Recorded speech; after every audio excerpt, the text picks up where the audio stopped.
Hello friends, y'all are crooked. Welcome to another video, a challenge video. As a matter of fact, I have not done one of these yet, and I'm home for the next 3 days for fall break, so I thought over the course of the next 3 days, what better way to celebrate fall than by not leaving my house and reading a whole lot. We're gonna do the wheel picks how long I read for a day. Now here's the problem with today. I was finishing this book this morning, and it's now almost 4 o'clock. So we don't have much of the day to read today. So I don't have like crazy hours on my wheel for today, but tomorrow morning when I wake up, I will add some more hours. So I hope you're not disappointed by that. And I hope you're not disappointed by the fact that I'm not doing this for a week, but y'all, I work from 7:30 in the morning until 5:30 in the evening, because right now we have got rehearsals for Finding Nemo Jr. going on after school, and I'm helping with that. I don't have the time. Let's figure out how much we're reading today. All right, so I've got 1, 2, 3, and 4 on the picker wheel. We are gonna read for 2 hours. We can do that. Let's talk about what we're gonna read. We are gonna read a book that I have been looking forward to for some time now, and that is Red Rising by Pierce Brown. What do I know about this book? It's an adult sci-fi series. I've heard it described as Hunger Games in space. I've heard it described as if the Roman Empire is on your mind, then this is the book series for you. And I don't know, I have been itching to start a new adult fantasy or sci-fi series that is not too mind-bendy for me, and I think this might be the one. And guys, if I like this book, I have the sequel already. And let's just say that I'm doing this challenge and I don't know, I have to fix my dryer again tomorrow. I just found out that the first 2 books are free on Audible. So I can just slap my headphones on, break out my tool set, and fix that dryer, hopefully for the last and final time, because if you know, and you've been around my channel for a while, then you know. 2 hours today. Let's see how many pages this book is. It's not over 400. This is 382 pages of teeny tiny font. It's harder to find myself in the night. My only sign right beneath my eyes. The darkness Okay, is here's how far into my 2 hours of reading I am.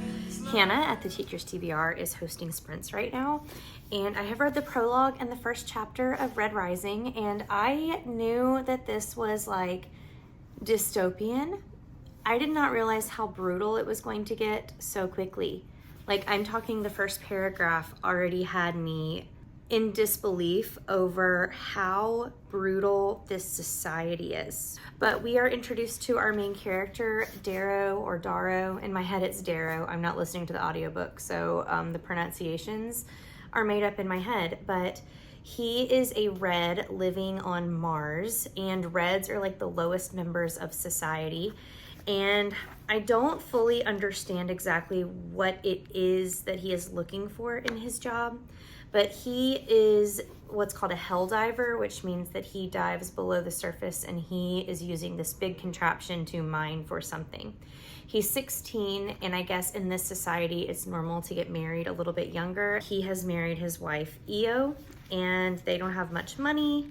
I get the sense that his class, his red label, just means he's the bottom of the barrel, and they essentially get nothing. Their job is to mine, and if they die, they will find another red to do their job for them. But I love the writing style so far, and I feel for Darrow, and there are some misogynistic men surrounding old Darrow, and I hope that he does not become like them. But gonna keep reading. I just wanted to give you a little bit of an update because man, society is brutal. It's line of sight, and I'm looking over my shoulder as I run in the night. Are you scared of the dark? Am I scared to fall apart? Looking through the window and Welcome to Honesty Hour, because I had every intention of reading for 2 hours last night. Part of my problem is that I started so late in the day. I joined reading sprints with my friend Hannah over at the teacher's TBR, and I was like reading. I was a reading storm. And then my best friend called, who I haven't gotten to talk to all week, and that ended up being like an hour-and-a-half long conversation. And by the time I got off the phone with him, it was like 11:20, which means that I only had 40 minutes left to finish the day, but I had an hour and 20 minutes left of reading. So you can see the predicament. But I'm not being hard on myself, and maybe I'm like bending the rules, I don't know. So I started this in the middle of the day yesterday with this book, but this is not the only book I read yesterday, because I listened to 2.5 hours of Bunny yesterday. So really, I read for 3.5 hours yesterday. Y'all let me know in the comments, am I cheating? Because I don't feel like I'm cheating. I just feel like it's not going according to plan, but that doesn't always mean that I'm cheating. Today is a new day. I need to figure out how long we're reading today. I also would like to tell you guys that I added 5 and 6. So now I could be reading anywhere from 1 to 6 hours today. And if it's gonna happen, today is the day to let it happen.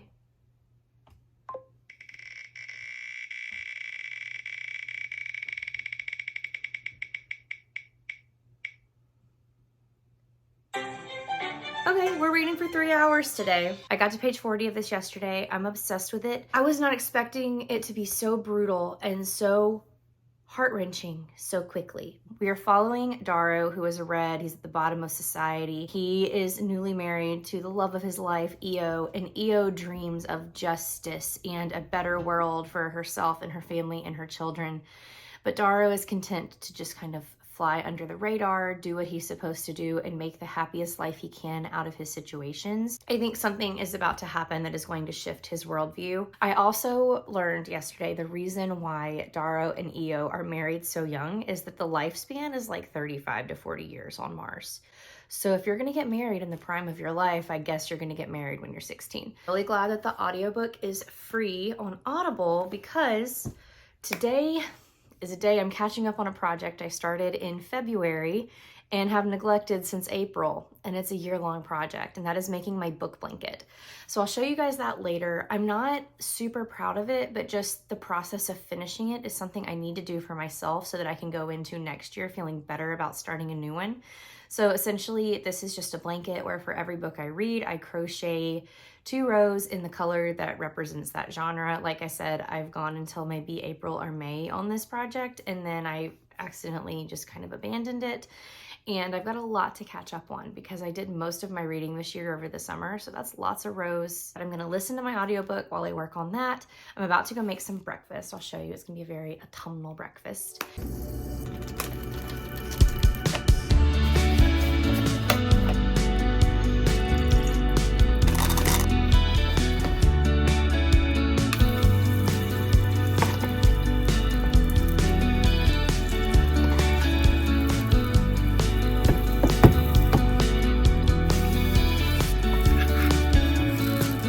As time goes by,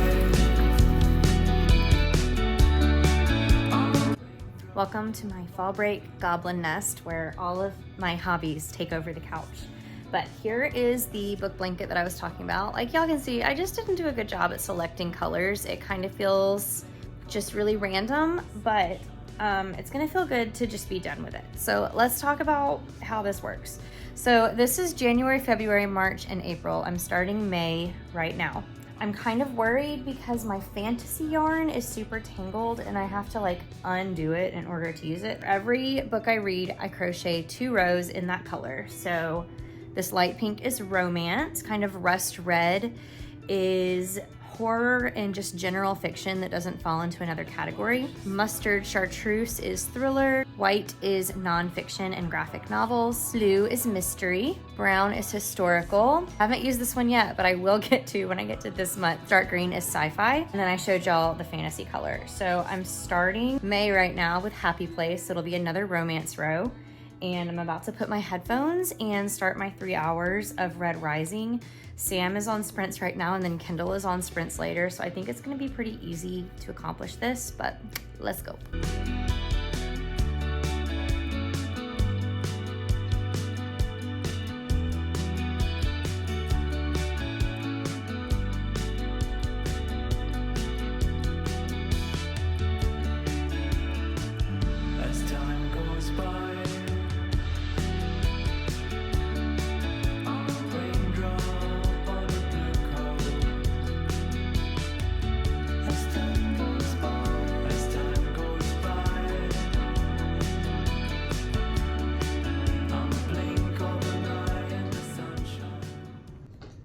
It is 2:45.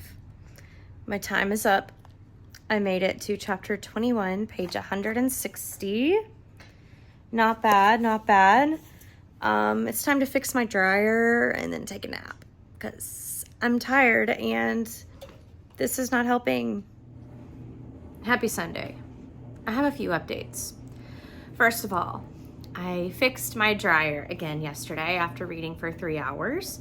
We did get to a little over the halfway point of Red Rising. I think I'm at 55%, so hooray, that's really exciting. And so after I finished listening, I went to get my dryer part, and what should have been like a 20-minute fix turned into a multiple hour fix because not only did this part need to be replaced, can you see how charred that is? Not only did this part need to be replaced, this itty bitty little insubstantial part that you barely notice also had to be replaced. And I did not find this out until after I had moved it back and forth multiple times. But I received a box full of just a bunch of spare dryer parts, and I was getting so frustrated that finally I was like, you know what I'm gonna do? I'm gonna replace every spare part that I have, and this ended up being the culprit. So today, on this glorious last day of fall break, I will be spending the entire day catching up on laundry, which I've already done a pretty good job. This is all laundry that needs to be folded while I'm listening to my audiobook. But let me show you what else happened yesterday, because this is why I feel like I am in a foul mood and I'm not feeling great. So here's the big bad dryer. It's working, hooray. So while fixing this, bending over, trying to push it in, what you forget about is that this sharp corner right here exists. And twice yesterday, I stood up and whacked my head straight on that corner. And it is sharper than it looks, and I feel terrible.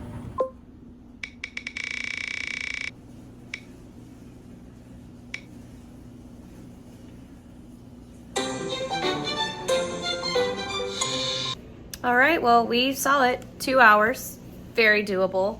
We'll probably end up reading more than that because what would be amazing is to finish Red Rising today. So we'll see.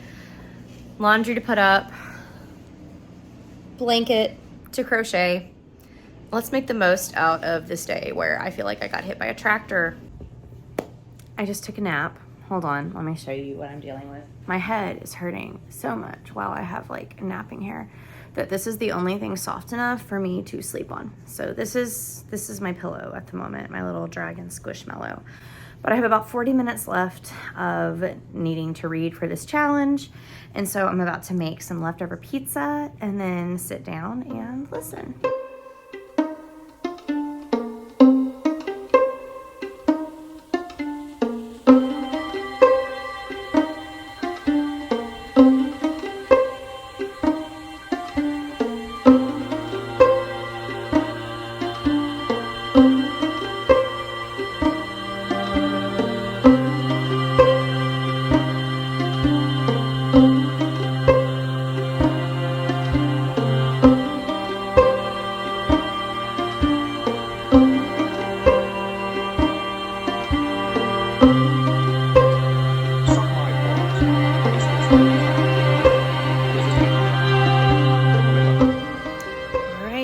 Timer just went off, so I was going to say me and Zelda are here to talk about our reading, but Zelda just left me. So I started this book the first day of the challenge. Y'all can decide whether or not I was successful on day one when I had 2 hours of reading, because I read for 2.5 hours before the challenge started, but then I only read 1 hour during the challenge. So technically I read quite a bit that day, but I don't know that that counts for accomplishing what I meant to. Yesterday I read for 3 hours and today I read for 2 hours, and I'm this far through the book, which I would say is probably about 65%. I'm on page 238 of right under 400. So this book is pretty good so far. People who I have talked to have told me that the first book is the weakest, which that gives me a lot of hope for the future because I really am enjoying it. So the course that this book has taken and like the changes that our main character has gone through almost make it hard to believe that it's all happened in one book.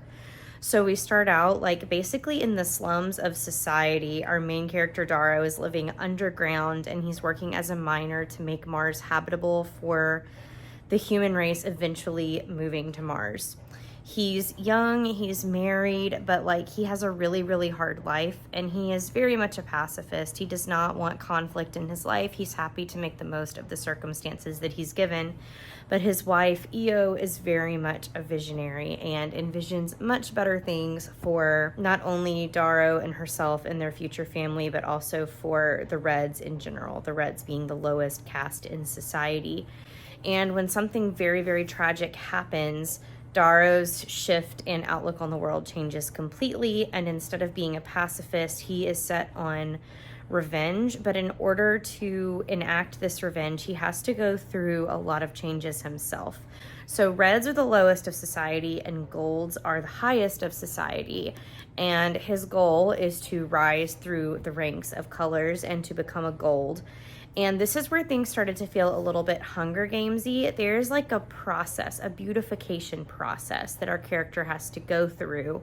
And it very much felt like Capital vibes. But this is an adult book, whereas The Hunger Games is young adult. So the writing is more brutal, more vulgar. The prose is definitely more on the, I don't even want to say purpley side, but it's just much more descriptive than The Hunger Games was. Not only that, but then Darrow is enrolled in kind of a school setting. And I picked this book on my TBR when I got the competition prompt. And fortunately, there is definitely a competition. It is a very brutal and definitely Hunger Games-esque type of school environment. People are kind of killing each other off to prove who is the fittest. And this school is kind of hoping to produce the future leaders of the Golds. And so Darrow is in there as kind of an infiltrator, but he also has to learn how the Golds think. So it's all very interesting. I'm curious to see how this first one ends.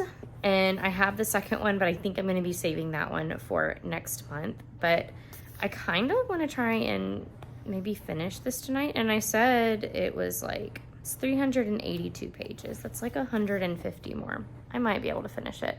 I also don't have to go to bed early tonight because tomorrow is parent-teacher conferences and I don't have to be at school until 9:45 in the morning.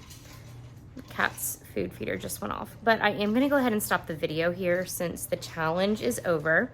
Have you read Red Rising and the whole series? And if so, please let me know what your favorite book out of that whole series is. Very much enjoying this. Highly recommend it, especially if you're wanting a more adult spin on the Hunger Games trope. But I plan on doing more of these videos soon. I definitely got lower ends of the timer on my spins, and so maybe over Thanksgiving break or Christmas break we can try this for a longer period of time and see if we can get some more challenging numbers. But thank you guys so much for watching. Make sure you're subscribed so you don't miss any bookish content from me. As always, my social media is linked down below, and make sure you like and leave me a comment and all that YouTube stuff that you guys are so good at, and I will see you in my next one. Bye guys.